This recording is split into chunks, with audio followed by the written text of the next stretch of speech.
This program has been brought to you thanks to the generous contributions of our patrons on Patreon. Your patronage is greatly appreciated. And for more content like this, be sure to check out the Modern Alchemist channel on Patreon. Greetings and welcome to the Modern Alchemist channel. I'm Aubrey Forrest, the Modern Alchemist, and this is Essentials of Practical Alchemy 2019, Mythology and Magic. Today we are going to be talking about skulls and bones. That's right. Are you ready? I'm ready. Let's begin. Shall we begin?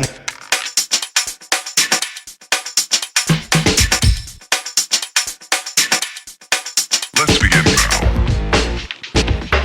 So the first thing I think about when I say the word skulls and bones is the Skull and Bones Society, which is that fraternal organization, I think it's in Yale, and a lot of figures of note in American politics and within the American power structure have been alumni of the Skull and Bones, not the least of which is like John Kerry and George W. Bush. Anyway, the list goes on and on and on.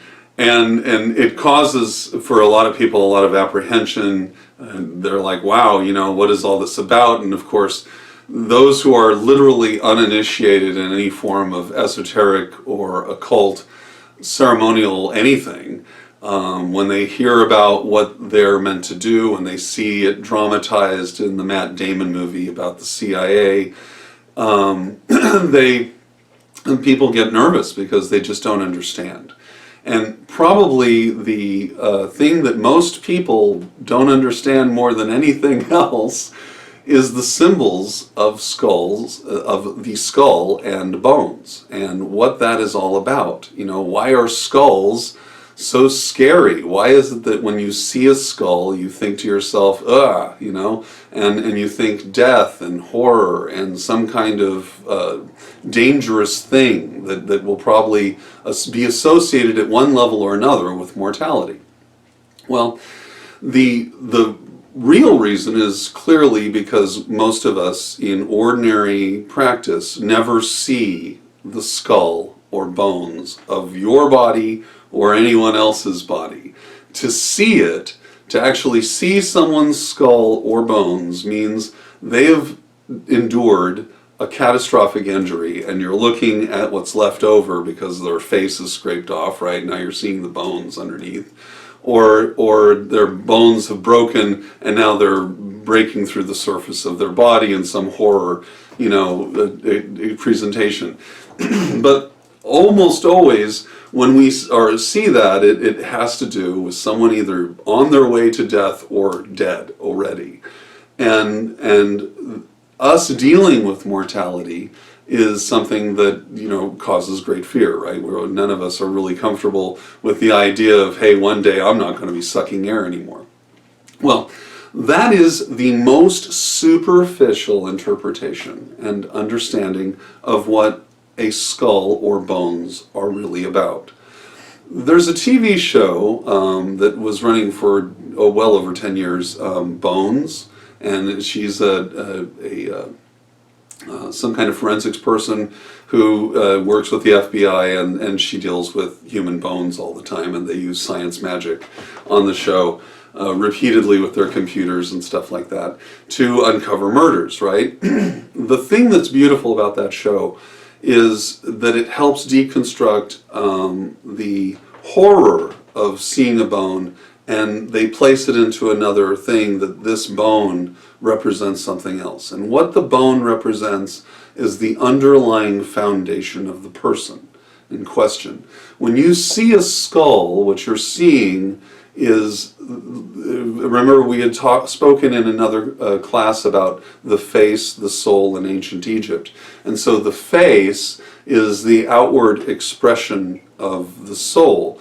But when we see a face, and the face has had all the skin removed and the musculature removed, and all that is left is a bone, we don't think to ourselves, wow, that's the foundation of the soul as presented. We think, that's a skull, and that person has died.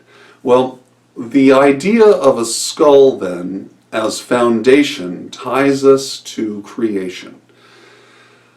So, remember I had said previously that when you saw a god of death, like let's say in Thor Ragnarok, and Hela is there as a goddess of death, and she's killing things. The thing that is important to remember is, well, there's a couple things actually. One, when you're watching that movie, you ask yourself, where is she getting all these weapons from, right? She can manifest a weapon out of nothing and just keep throwing them and throwing them and throwing them. And the reason for this is because a god of death can also be tied to a god of creation. Because the death is the outcome. It is the limitation that is bred into the creation of a thing. So that the thing can only be that thing and it can no longer be anything else.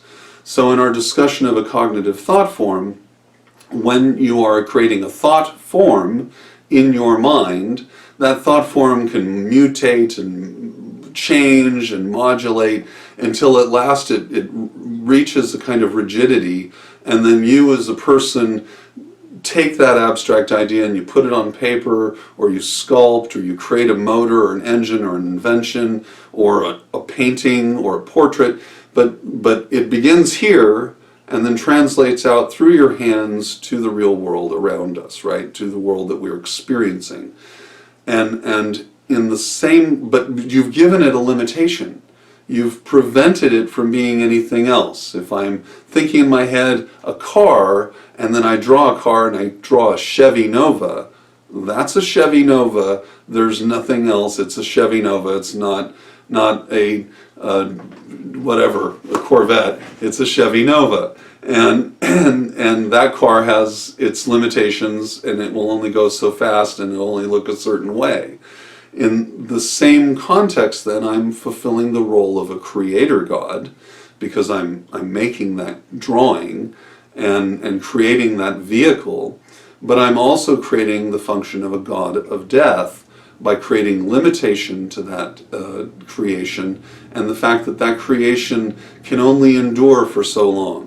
Eventually, once I've made it, if it's a drawing, then it's subject to the weathering of paper. If I actually build a car, then it's subject to just general wear and tear until at last the car breaks down and is destroyed. But ultimately, when you create a thing, there is a beginning, a middle, and an end.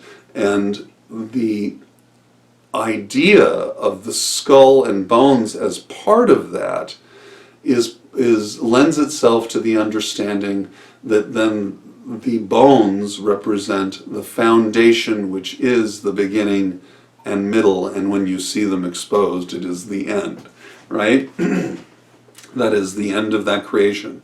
It has been born, it has lived, and now it is dying and decomposing, and you see what is remaining, right? That's what remains.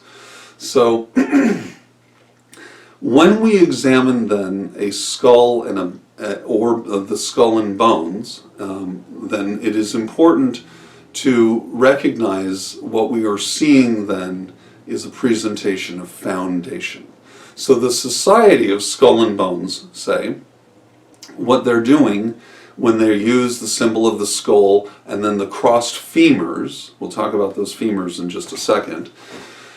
What they're doing then is they're saying this is what lay beneath the face of everything that we touch. We are that which rests beneath the surface. Our organization is that which is beneath the superficial countenance that you call government or industry or nations or whatever these people are engaging in. But that is what the skull represents. The use of the crossed femurs underneath it is an exhibition of power and motility, meaning that the thighs represent your femurs are the bones that give your thighs structure, and your thighs hold the largest muscles in your body, right? Are all attached to that part of your leg. It gives you the strength to run and to climb and to stand up or sit down. It is the mechanism through which the core of the body is first brought into forward or backward motion, right? It starts at the thighs and then works its way down to the feet. But it is here at the thighs the motion from the body is initiated. So a group that is using skull and bones in this light then is communicating to the world that they are the power that is driving the thing that you see. They are the foundation under the countenance of society and the power that drives it forward. So that's what that symbol means in that context when understood as an implement of an expression, as a cognitive thought form, right? Because the bones of the face are the foundation and the thighs are the motility, the device that gives you motion.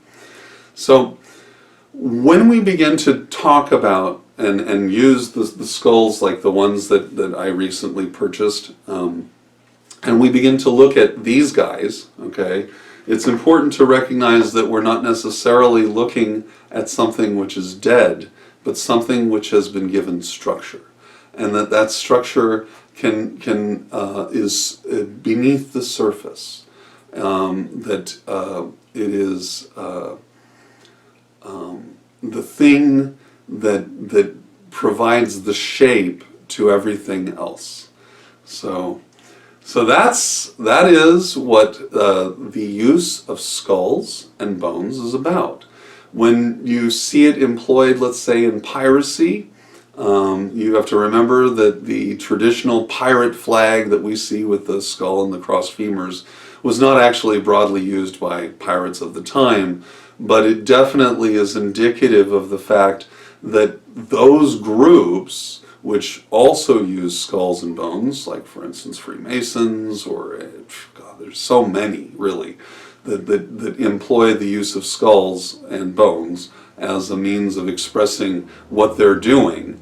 When you understand that what they're saying isn't that we're an institution of death, but really what they're saying is that they're a creative institution, an institution of structure, and an institution of order.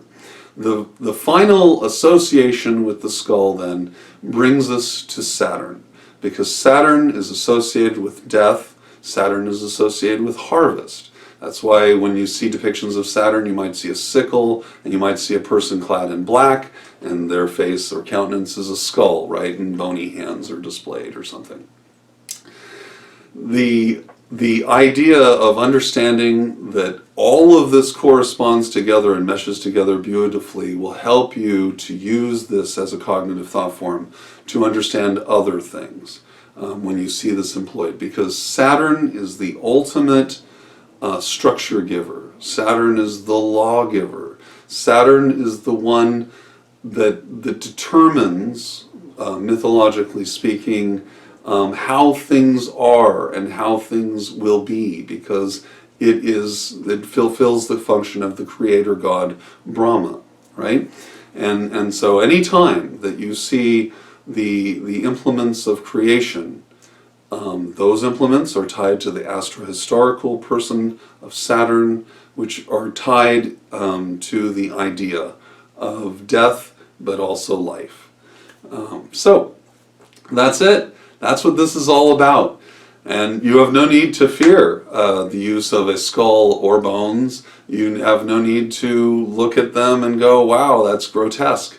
Because our ancestors collectively considered them, especially those who knew and understood what they were looking at, treated them with a degree of reverence, treated them with respect, understood that they represented something, the most enduring part of the soul expression of an individual, and which is why so many different traditions hold on to them, revere them, store them within a necropolis, a city of the dead, where they say in a sepulcher, perhaps on display for members of the family to go down later. This is something that you can see in Europe, in many, many, many, many places. So, but that's what it's about. That is what it's about. All right, I hope you enjoyed this class on skulls and bones. I'm Aubrey Forrest, the Modern Alchemist, and this has been Essentials of Practical Alchemy 2019 Mythology and Magic. I will be talking to you soon.